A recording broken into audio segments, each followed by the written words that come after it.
Okay, welcome to Cubs and Culture for 2/4/2019. We're up to, actually, before I get that, apparently Bryce Harper is supposed to be signing today. I don't really believe it because this rumor has happened 3 times.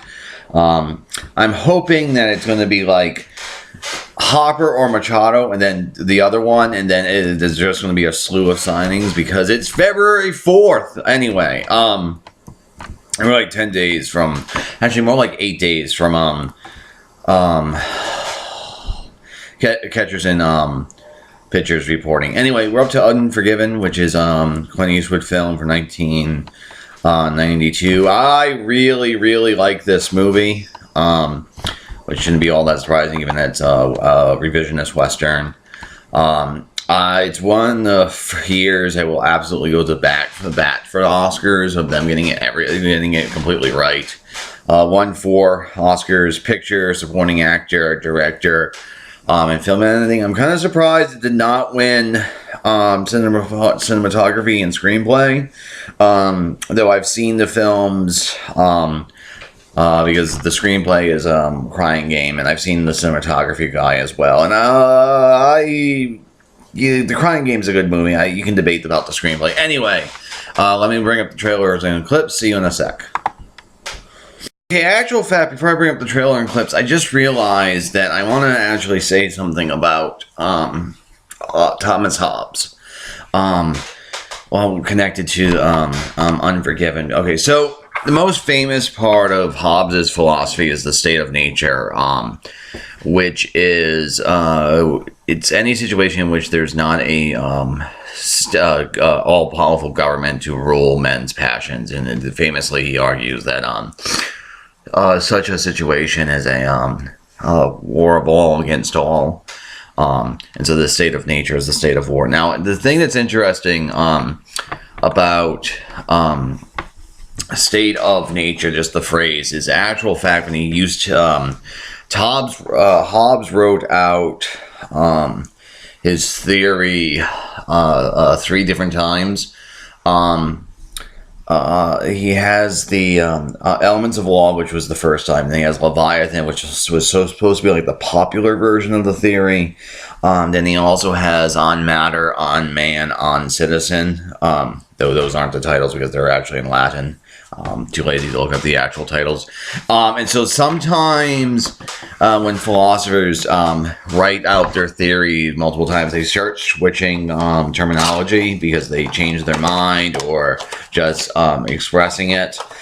So actual fact, if you read the Elements of Law, I don't have it in front of me, but chapter 8, I believe, is equivalent to chapter 13 in Leviathan. Leviathan, chapter 13, is the state of nature. He actually refers to the state of nature in Elements of Law as a state of nature.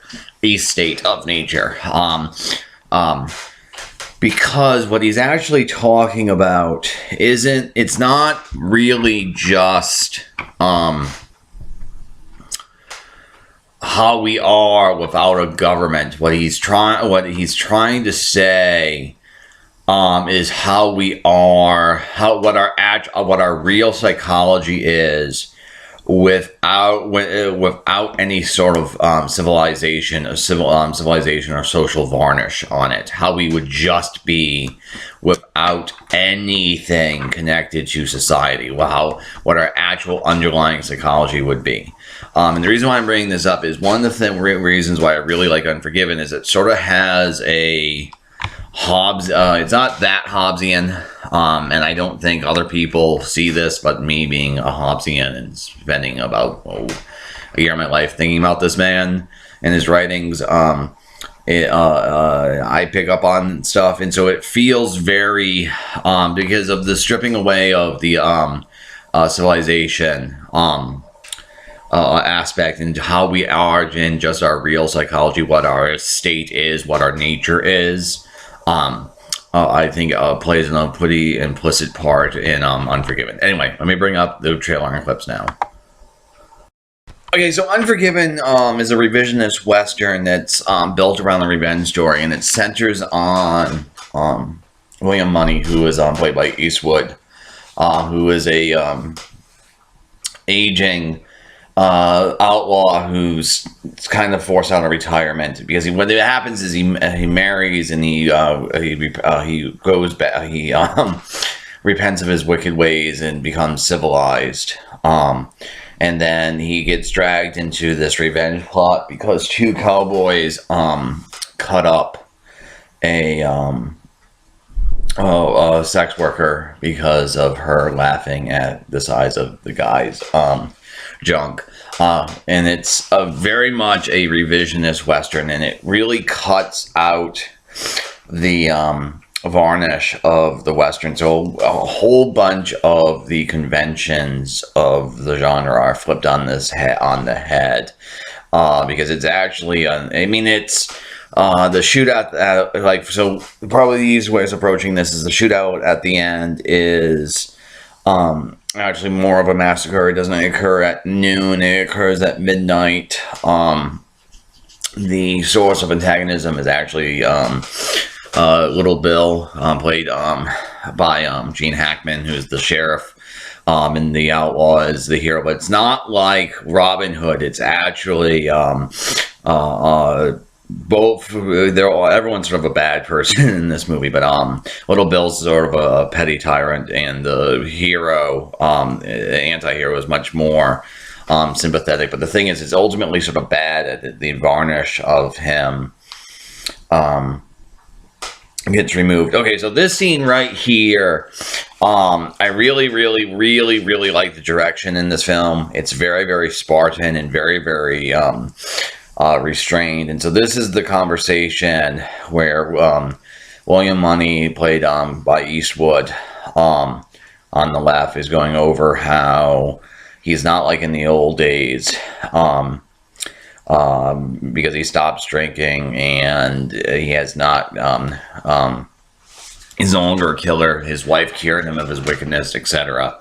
And the way in which this scene plays out, it's really, really restrained, because if you notice, I believe, yeah, it's basically just two shot back and forth in terms of who's talking, and there's very, very little camera movement. And the way in which the cinematography, the lighting here, because he's sort of half in light, half in darkness, because of the campfire, it really, really makes this character feel halfway between the light and the dark, and like it almost seems like a battle for his soul, because again, the thing is, the movie is trying to strip away the varnish. And so this is the point where it feels the most Hobbesian to me, because William Money is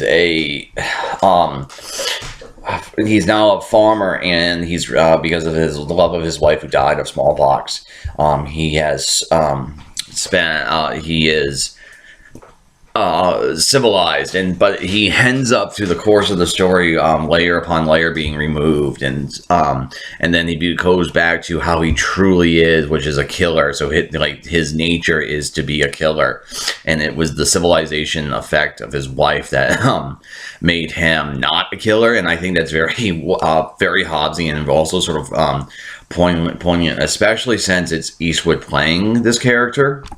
Which of course brings up a whole bunch of intertextuality of him playing the man with no name in other westerns. Okay, so this scene here, I'm showing it because it's the other thing the movie does really well. It's not the only film to do this, but this is sort of the most direct. So that's Little Bill. He's just captured because the sex workers are looking for gunmen to kill the cowboys.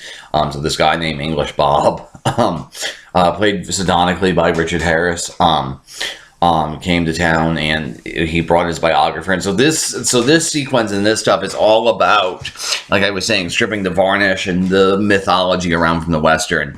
So in this situation, that guy's a dime store novelist, and he's writing a biography of English Bob, and it's total bullshit. And so you're actually going to hear in this scene the story that, like in the media, the book, which is the classical Western, and then you'll hear the actual story that that Little Bill knows. And it's a very clever story writing, because you get the theme of the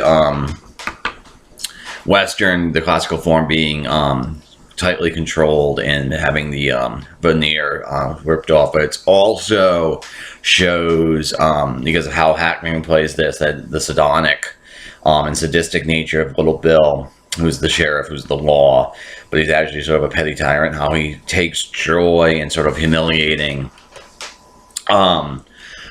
English Bob here, because it isn't just about, so he's not doing, so like in terms of the text itself exists to remove the mythology of the Western, but inside the text, Little Bill is taking joy in showing English Bob to basically be a bullshit artist, which is really kind of cool. And and then this guy is further stripped away, because there's almost like a thematic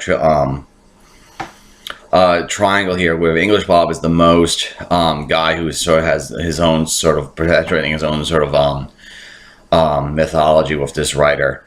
And then Hackman, Little Bill, also ends up like stealing this guy to make him his biographer, and he also sort of bullshits the writer. But at the end, and Mooney, William ends up talking to him, and he basically gives him non-answers and threatens to kill him because he's not interested in that thing.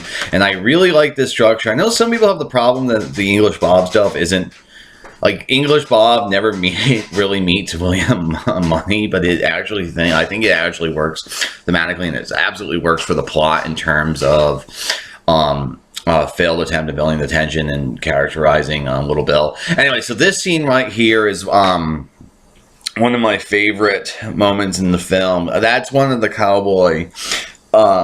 She was involved in hurting the sex worker.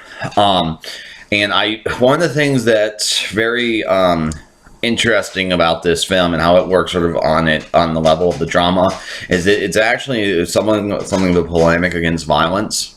And so, it's basically how violence begets violence.